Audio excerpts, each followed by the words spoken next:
Thank you so much for listening. If you'd like to offer Dana, then please do go to justthiszen.org/giving. Your support really does make a huge difference. Thank you so much.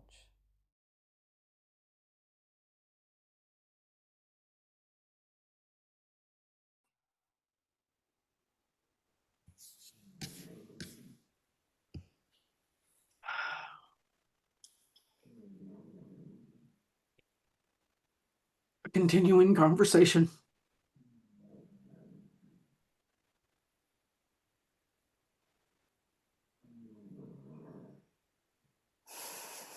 Hello. Thank you for your precious time. On the path of our life, what is our common ground? This place we meet, picking up a thread and a tangle. Topics we've been sharing together or weaving their way like branches and streams of the Sandokai in phantom cities that aren't destinations at all. Hopefully I'll follow a thread here, but when I rehearsed, I noticed a bit of anxiety that showed up in saying and before every sentence.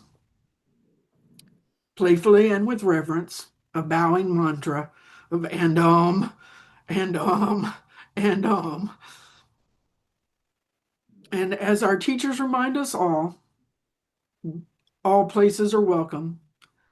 And so I welcome the and Buddha with us now. An anxiety that knows it can't represent Dharma, and a heart that experiences it with you each time we meet. Well, I thought I'd be stiller, but I'm not. Offering kindness to each other and even myself, expressing stillness and vibrance. This quote from Vimalakirti, "Have I ever taught as Buddha?" "No, you haven't," replied Subhuti. And Buddha agreed, "Exactly. Buddha never taught." So what is it we do? We meet each other here because we share practice.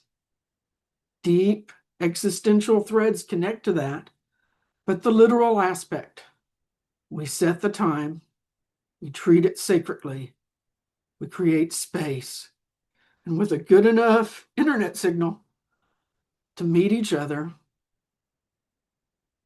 the way we connect is by sharing self, naming present moment experience. I keep thinking about the phantom city that Trudy Buddha shined a light on.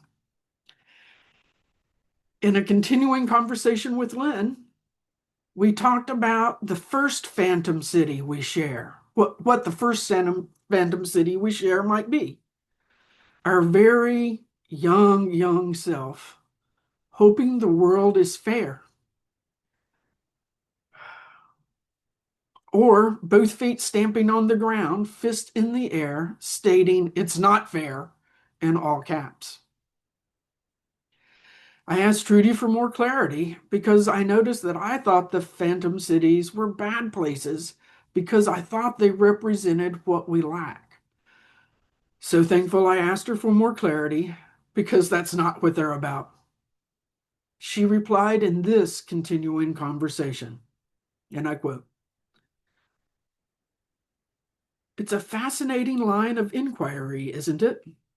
In terms of childhood development, the parts of us that are particularly interested in fairness often come most alive about age 7, when we are also starting to see ourselves in a world of other selves.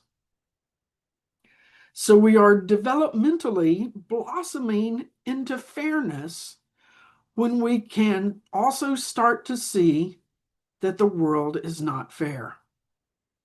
A wholesome phantom city would support the notion of a just and fair world, a good place to grow up in.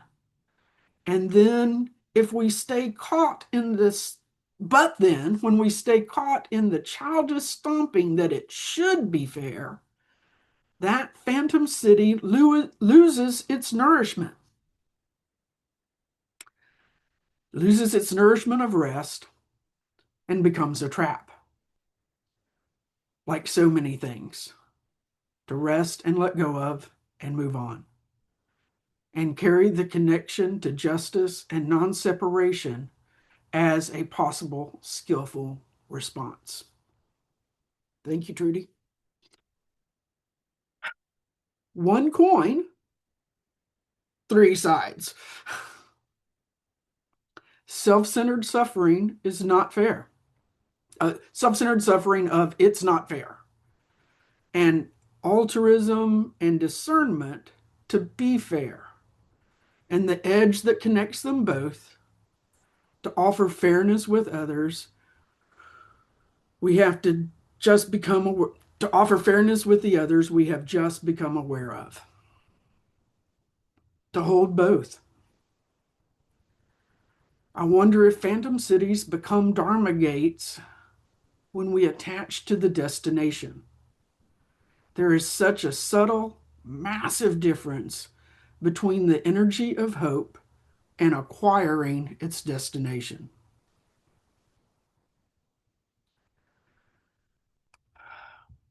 I have an inner soundtrack in my mind that keeps playing this gospel song from my youth, Looking for a City. A hymn that was a shared goal, we humans in the same boat. That there is a place made exclusively of love and light, and all we have to do is get there. And that would end suffering. But it also ends growing, and it ends accepting each other, because there wouldn't be anything needing of acceptance. Trudy again. The phantom city is great, but you have to know you can't live there. The phantom city is not the destination because it is an idea of a resting place. It is a kindness to keep us moving instead of being stuck in a permanent idea of suffering. Thank you, Trudy. When we trap ourselves by fixating on a destination, we will be lost in separation. We won't stay moving with the caravan. Left behind, recycling a thought of what we don't have or how hard life can be. Return to rest. Rest is the energy of hope, not in whether we acquire what we were hoping for.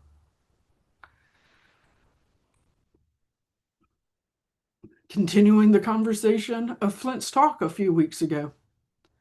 The definition of taking refuge is to return. The word refuge feels distant, doesn't come up for me within everyday conversation.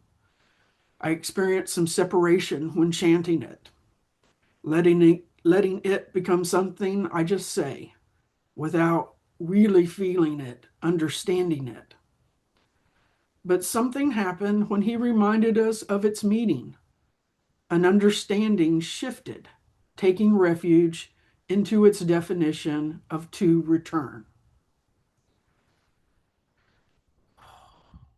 I return home in Buddha. I return home in Dharma. I return home in Sangha. We return home in Buddha before all being, immersing body and mind deeply in the way, awakening true mind. We return home in Dharma before all being, entering deeply the merciful ocean of Buddha's way. We return home in Sangha before all being, bringing harmony to everyone, free from hindrance. Now all being has completely returned home in Buddha.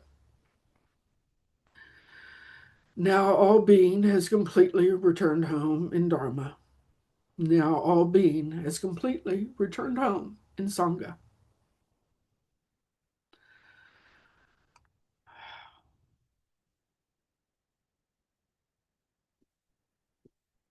When I'm in the act of seeking, the backward step of my belief is that the heart truth of the matter is outside. How can I return home to it if I think it's somewhere else? I take refuge in putting down seeking and picking up attuning.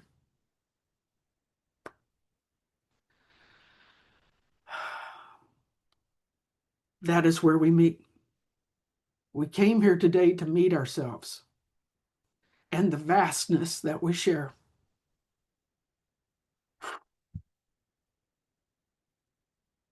And you, to meet you, for you to feel truly met, fully seen, and fully chosen.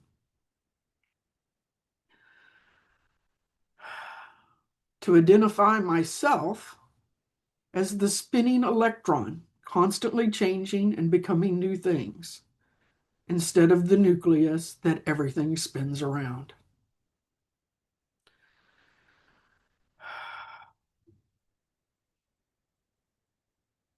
And never changes. Continuing the conversation with the Sandakai is a great benefit of practice. Light and dark are equal forms of support and teaching. Practice edges arrive in ideas of love and separation. Sandakai says, darkness is a word for merging upper and lower. Light is an expression for distinguishing pure and defiled. The gift of what we call darkness to be both love and separation, so that we understand love and separation when we meet each other. Merging, blending, not exclusively one or the other. The gray of the middle way. Light is an expression for distinguishing pure and defiled. Does that mean discernment is a function of light? It holds a question because it is not certain. Our continuing conversation shifts everything, like the way koans open up in us.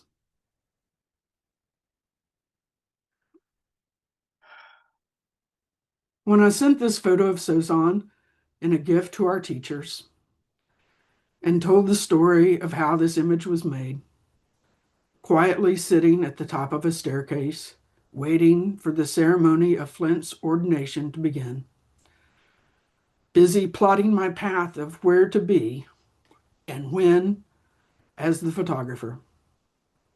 The door at the end of the hallway opened and flooded it with light. A silhouetted figure emerging, light and dark Sandakai. The only sound in a vast hall was the cane a blind man used, tapping its way forward towards the staircase. I said hello and moved out of the way. A simple and profound moment.